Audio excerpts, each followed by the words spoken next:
কল্পনা করুন এমন এক জায়গার কথা যেখানে তাপমাত্রা হিমাঙ্কের ৮০ ডিগ্রির নিচে নেমে গেছে। এই হাড় কাঁপানো ঠান্ডায় শুধু মানুষ নয়, যন্ত্র দানবদেরও রক্ত হিম হয়ে যায়। আজ আমরা দেখব ২০০০ টনের একটি বিশাল ডিজেল কনস্ট্রাকশন ট্রাককে এই চরম অবস্থায় কিভাবে পুনরায় জীবিত করা হয়। প্রথম চ্যালেঞ্জ হল ট্রাকটিকে বরফের স্তূপ থেকে মুক্ত করা।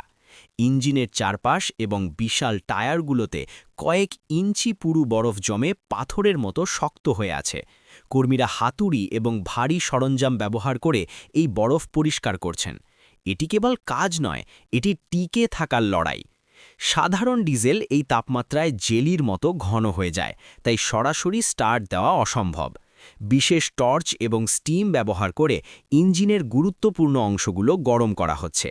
লুব্রিকেন্ট এবং ফুয়েল লাইনগুলো সচল না হওয়া পর্যন্ত স্টার্ট দেওয়া ঝুঁকিপূর্ণ। এবার মাহেন্দ্রক্ষণ। বরফ পরিষ্কার এবং প্রি হিটিং শেষ হওয়ার পর চালক ইগনিশন কি ঘোরাচ্ছেন।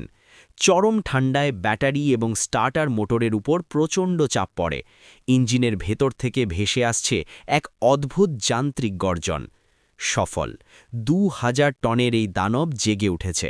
সাইলেন্সার দিয়ে কুণ্ডলি পাকিয়ে বের হচ্ছে কালো ধোঁয়া আর সাদা স্টিম। পুরো এলাকা ইঞ্জিনের গর্জনে প্রকম্পিত হচ্ছে।